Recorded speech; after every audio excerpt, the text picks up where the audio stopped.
Welcome back to another lab. So for lab 4, we did the bar magnet lab, and this is by myself, Montelos Benavides. So here what we looked at was the field strength from a magnet in terms of its varying different distances and positions. So pretty much it's just magnet placed at different points, and we're looking at the magnetic field strength for each of those different points. The equations that we used were for the on and off axis magnetic fields found from the Biot-Savart law. We used some coding to model and analyze the situation and use the spreadsheet to create a graph as well.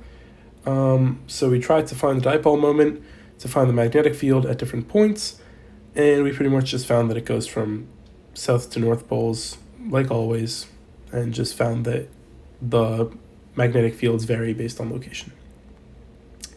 So some of the equations that we used were the following, which was for the magnetic dipole, magnetic loop, for its vector, and then for the dipole moment as well, and these were just used within our calculations.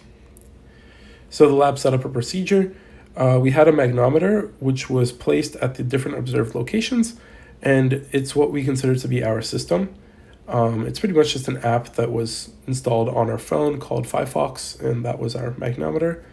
The bar magnet and the meter stick served as the surrounding environment, which is what gave the magnet gave the magnetic field, and then we measured on both axes to determine the different values, and the values collected were, the strength of the magnetic field at each of those given locations. So lab results and data, pretty much these are the calculations that we performed. To the right, you can see our spreadsheet that has all the different data that we inputted, which is just pretty much the different locations and then the values that we measured for the magnetic field at those locations. Of the statements, what we can agree with is that when the magnometer was far away from the magnet, it measures a near zero magnetic field in the x direction, which is true, and the magnometer moves closer, and then as the magnometer moves closer to the magnet, the measured x component of the magnetic field increases. Now, in terms of glow script code, this is everything that we had. It pretty much was just, we had to write code for the magnetic field. We had to input different distances. We had to, a lot of it was also establishing the axes and having arrows going for the different values for different magnetic fields. And so to the right, you can see all of those values that we got along with the drawing for it. And so the different values between the experimental results, which was the spreadsheet we just saw, and this computational version was just because of probably some external magnetic fields and human error. But the external magnetic fields that could have been at play were other magnets, laptops, phones, all of that cause magnetic fields that weren't accounted for.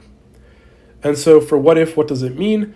What if we didn't orient the experiment to compensate for magnetic north and instead laid out the meter stick at some random angle with respect to the magnetic field? How would that have changed the results?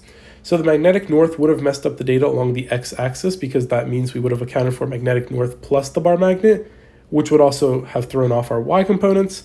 And then what if we stuck the two identical magnets together end to end? How would that change our measurements? And pretty much the magnetic fields would have been stronger because there would have been combined force of two magnets rather than one, which means it would have been double the value.